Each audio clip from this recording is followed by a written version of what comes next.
ओम शांति। आज बाप दादा के 5 फरवरी 2021 के ईश्वरीय महावाक्य हैं। मीठे बच्चे, यहाँ तुम्हारा सब कुछ गुप्त है, इसलिए तुम्हें कोई भी ठाट नहीं करना है। अपनी नई राजधानी के नशे में रहना है। प्रश्न: श्रेष्ठ धर्म और दैवी कर्म की स्थापना के लिए तुम बच्चे कौन सी मेहनत करते हो? उत्तर: तुम अभी 5 विकारों को छोड़ने की मेहनत करते हो, क्योंकि इन विकारों ने ही सबको भ्रष्ट बनाया है। तुम जानते हो, इस समय सभी दैवी धर्म और कर्म से भ्रष्ट हैं। बाप ही श्रीमत देकर श्रेष्ठ धर्म और श्रेष्ठ दैवी कर्म की स्थापना करते हैं। तुम श्रीमत पर चल बाप की याद से विकारों पर विजय पाते हो। पढ़ाई से अपने आप को राज तिलक देते हो। गीत तुम्हें पाके। ओम शांति। मीठे मीठे रूहानी बच्चों ने यह गीत सुना।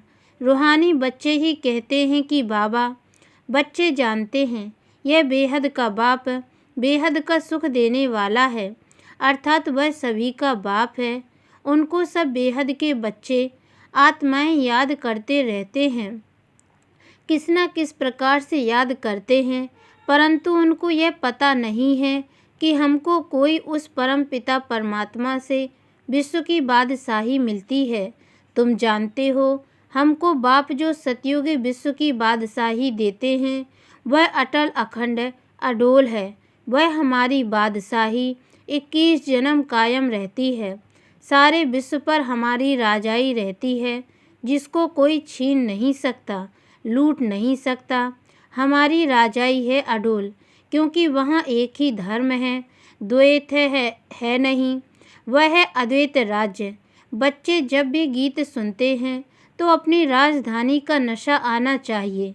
ऐसे ऐसे गीत घर में रहने चाहिए। तुम्हारा सब कुछ है गुप्त, और बड़े बड़े आदमियों का बहुत ठाट होता है, तुमको कोई ठाट नहीं है। तुम देखते हो, बाबा ने जिसमें प्रवेश किया है वह भी कितना साधारण रहते हैं। यह भी बच्चे जानते हैं। यहाँ हर एक मनुष्य अनराइटियस छीछी काम ही करते हैं, इसलिए बेसमझ कहा जाता है। बुद्धि को बिल्कुल ही ताला लगा हुआ है। तुम कितने समझदार थे, विश्व के मालिक थे। अभी माया ने इतना बेसमझ बना दिया है, जो कोई काम के नहीं रहे हैं। बाप के पास जाने के लिए यज्ञ तप आदि बहुत करते रहते हैं, परंतु मिलता कुछ भी नहीं है। ऐसे ही धक्के खाते रहते हैं। दिन प्रतिदिन अकल्याण ही होता जाता है। जितना जितना मनुष्य तमो प्रधान हो जाते हैं, उतना उतना कल्याण होना ही है। ऋषि मुनि जिनका गायन है, वह पवित्र रहते थे, नैति नैति कहते थे। अभी तमो प्रधान बन गए हैं तो कहते हैं शिवो अहम तत्वम सर्वव्यापी है, तेरे मेरे में सब में है। वो लोग सिर्फ परमात्मा कह देते हैं, परम पिता कभी नहीं कहेंगे। परम पिता उनको फिर सर्वव्यापी कहना, यह तो रॉन्ग हो जाता है, इसलिए फिर ईश्वर व परमात्मा कह देते हैं। पिता अक्षर बुद्धि में नहीं आता है, करके कोई कहते भी हैं तो भी कहने मात्र। अगर परम पिता समझे तो बुद्धि एकदम चमक उठे। बाप स्वर्ग का वर्षा देते हैं, वह है ही हेवनली गॉड फादर। फिर हम नरक में क्यों पड़े हैं? हम अब मुक्ति जीवन मुक्ति कैसे पा सकते हैं? यह किसकी भी बुद्धि में नहीं आता है। आत्मा पतित बन पड़ी है। आत्मा पहले सतो प्रधान समझदार होती है, फिर सतो रजो तमो में आती है, बेसमझ बन पड़ती है। अभी तुमको समझ आई है। बाबा ने हमको यह स्मृति दिलाई है, जब नई दुनिया भारत था तो हमारा राज्य था। एक ही मत, एक ही भाषा, एक ही धर्म, एक ही महाराजा महारानी का राज्य था। फिर द्वापर में वाम मार्ग शुरू होता है। फिर हर एक के कर्मों पर मदार हो जाता है। कर्मों अनुसार एक शरीर छोड़ दूसरा लेते हैं। अभी बाप कहते हैं, मैं तुमको ऐसे कर्म सिखाता हूँ जो 21 जन्म तुम बादशाही पाते हो। भल वहाँ भी हद का बाप तो मिलता है, परंतु वहाँ यह ज्ञान नहीं रहता कि यह राजाई का वर्षा बेहद के बाप का दिया हुआ है। फिर द्वापर से रावण राज्य शुरू होता है, विकारी संबंध हो जाता है, फिर कर्मों अनुसार जन्म मिलता है। भारत में पूज्य राजाएं भी थे तो पुजारी राजाएं भी हैं। सतयुग त्रेता में सब पूज्य होते हैं, वहाँ पूजा व भक्ति कोई होती नहीं। फिर द्वापर में जब भक्ति मार्ग शुरू होता है तो यथा राजा रानी तथा प्रजा पुजारी भगत बन जाते हैं। बड़े से बड़ा राजा जो सूर्यवंशी पूज्य था वही पुजारी बन जाते। अभी तुम जो 22 लैस बनते हो उसकी प्रारब्ध 21 जन्म के लिए है। फिर भक्ति मार्ग शुरू होता है, देवताओं के मंदिर बनाकर पूजा करते रहते हैं। यह सिर्फ भारत में ही होता है। 84 जन्मों की कहानी जो बाप सुनाते हैं यह भी भारतवासियों के लिए है। और धर्म वाले तो आते ही बाद में हैं, फिर तो वृद्धि होते होते ढेर के ढेर हो जाते हैं। वैरायटी भिन्न भिन्न धर्म वालों के फीचर्स हर एक बात में भिन्न भिन्न हो जाते हैं। रस्म रिवाज भी भिन्न भिन्न होती है। भक्ति मार्ग के लिए सामग्री भी चाहिए। जैसे बीज छोटा होता है, झाड़ कितना बड़ा है, झाड़ के पत्ते आदि गिनती नहीं कर सकते, वैसे भक्ति का भी विस्तार हो जाता है। ढेर के ढेर शास्त्र बनाते जाते हैं। अब बाप बच्चों को कहते हैं यह भक्ति मार्ग की सामग्री सब खत्म हो जाती है, अब मुझ बाप को याद करो। भक्ति का प्रभाव भी बहुत है ना, कितनी खूबसूरत है। नाच तमाशा गायन आदि कितना खर्चा करते हैं। अभी बाप कहते हैं मुझ बाप को और वर्षे को याद करो, आदि सनातन अपने धर्म को याद करो। अनेक प्रकार की भक्ति जन्म जन्मांतर तुम करते आए हो। सन्यासी भी आत्माओं के रहने के स्थान तत्व को परमात्मा समझ लेते हैं, ब्रह्म व तत्व को ही याद करते हैं। वास्तव में सन्यासी जब सतो प्रधान है तो उनको जंगल में जाकर रहना है शांति में, ऐसे नहीं कि उनको ब्रह्म में जाकर लीन होना है। वह समझते हैं ब्रह्म की याद में रहने से, शरीर छोड़ने से ब्रह्म में लीन हो जाएंगे। बाप कहते हैं लीन कोई हो नहीं सकते, आत्मा तो अविनाशी है ना, वह लीन कैसे हो सकती। भक्ति मार्ग में कितना माथा कूट करते हैं, फिर कहते हैं भगवान कोई ना कोई रूप में आएंगे। अब कौन राइट है। वह कहते हम ब्रह्म से योग लगाए, ब्रह्म में लीन हो जाएंगे।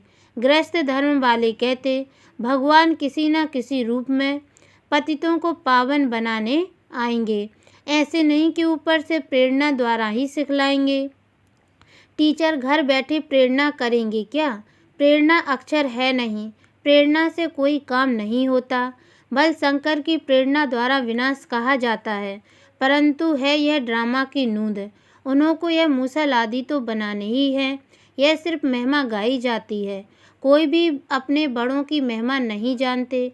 धर्म स्थापक को भी गुरु कह देते हैं, लेकिन वे तो सिर्फ धर्म स्थापन करते हैं। गुरु उनको कहा जाता है जो सद्गति करे, वह तो धर्म स्थापन करने आते हैं, उनके पिछाड़ी उनकी वंशावली आती रहती है। सद्गति तो किसकी करते ही नहीं है, तो उनको गुरु कैसे कहेंगे।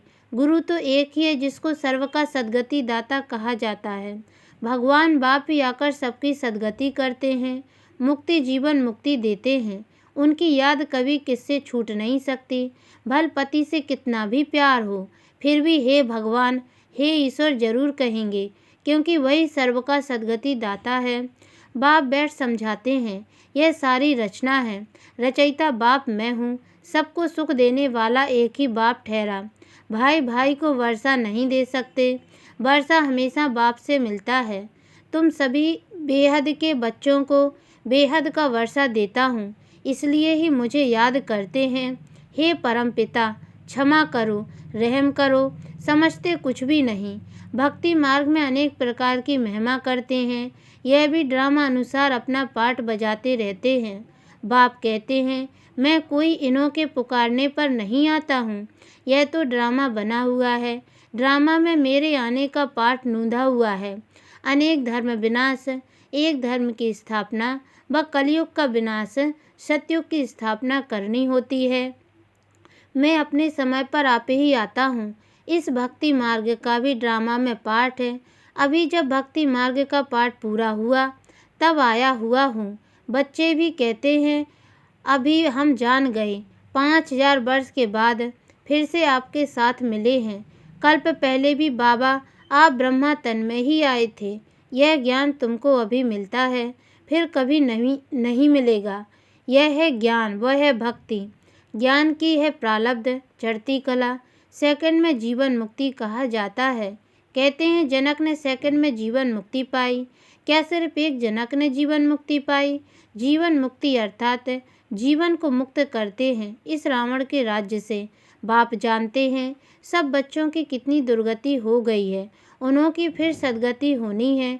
दुर्गति से फिर ऊंच गति, मुक्ति जीवन मुक्ति को पाते हैं। पहले मुक्ति में जाकर फिर जीवन मुक्ति में आएंगे, शांति से फिर सुखधाम में आएंगे। यह चक्र का सारा राज बाप ने समझाया है। तुम्हारे साथ और भी धर्म आते जाते हैं, मनुष्य सृष्टि वृद्धि को पाती जाती है। बाप कहते हैं इस समय यह मनुष्य सृष्टि का झाड़ तमो प्रधान जड़ जड़ीभूत हो गया है। आदि सनातन देवी देवता धर्म का फाउंडेशन सारा सड़ गया है, बाकी सब धर्म खड़े हैं।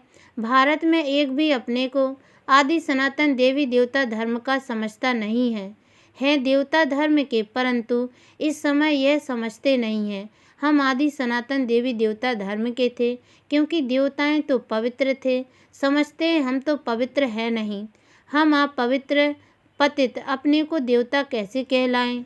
यह भी ड्रामा के प्लान अनुसार रस्म पड़ जाती है हिंदू कहलाने की। आदमशुमारी में भी हिंदू धर्म लिख देते हैं। भल गुजराती होंगे तो भी हिंदू गुजराती कह देंगे। उन्होंने पूछो तो सही कि हिंदू धर्म कहाँ से आया, तो कोई को पता नहीं है, सिर्फ कह देते हमारा धर्म कृष्ण ने स्थापन किया। कब? द्वापर में। द्वापर से ही यह लोग अपने धर्म को भूल हिंदू कहलाने लगे हैं, इसलिए उन्हों को दैवी धर्म भ्रष्ट कहा जाता है। वहाँ सब अच्छा कर्म करते हैं, यहाँ सब छीछी कर्म करते हैं, इसलिए देवी देवता धर्म भ्रष्ट कर्म भ्रष्ट कहा जाता है। अब फिर श्रेष्ठ धर्म श्रेष्ठ दैवी कर्म की स्थापना हो रही है, इसलिए कहा जाता है अब इन 5 विकारों को छोड़ते जाओ। यह विकार आधा कल्प से रहे हैं, अब एक जन्म में इनको छोड़ना, इसमें ही मेहनत लगती है। मेहनत बिगड़ थोड़ी विश्व की बादशाही मिलेगी। बाप को याद करेंगे तभी अपने को तुम राजाई का तिलक देते हो, अर्थात राजाई के अधिकारी बनते हो। जितना अच्छी रीति याद में रहेंगे, श्रीमत पर चलेंगे, तो तुम राजाओं का राजा बनेंगे। पढ़ाने वाला टीचर तो आया है पढ़ाने, यह पाठशाला है ही मनुष्य से देवता बनने की, नर से नारायण बनाने की कथा सुनाते हैं।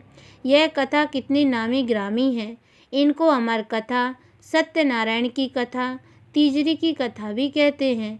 तीनों का अर्थ भी बाप समझाते हैं। भक्ति मार्ग की तो बहुत कथाएं हैं, तो देखो गीत कितना अच्छा है। बाबा हमको सारे विश्व का मालिक बनाते हैं, जो मालिकपना कोई लूट न सके। अच्छा, मीठे मीठे सिक्की लदे बच्चों प्रति माता पिता बाप दादा का याद प्यार और गुड मॉर्निंग। रूहानी बाप की रूहानी बच्चों को नमस्ते, और हम रूहानी बच्चों की ओर से भी रूहानी माता पिता बाप दादा को याद प्यार और गुड मॉर्निंग बाबा नमस्ते। धारणा के लिए मुख्य सार पहली पॉइंट है, सदा यह स्मृति रखनी है कि हम एक मत एक राज्य एक धर्म की स्थापना के निमित्त हैं, इसलिए एक मत होकर रहना है। दूसरी पॉइंट है, स्वयं को राजाई का तिलक देने के लिए विकारों को छोड़ने की मेहनत करनी है, पढ़ाई पर पूरा ध्यान देना है। वरदान, त्रिकालदर्शी स्थिति द्वारा माया के वार से सेफ रहने वाले अतीन्द्रिय सुख के अधिकारी भव। संगम युग का विशेष वरदान व ब्राह्मण जीवन की विशेषता है अतीन्द्रिय सुख।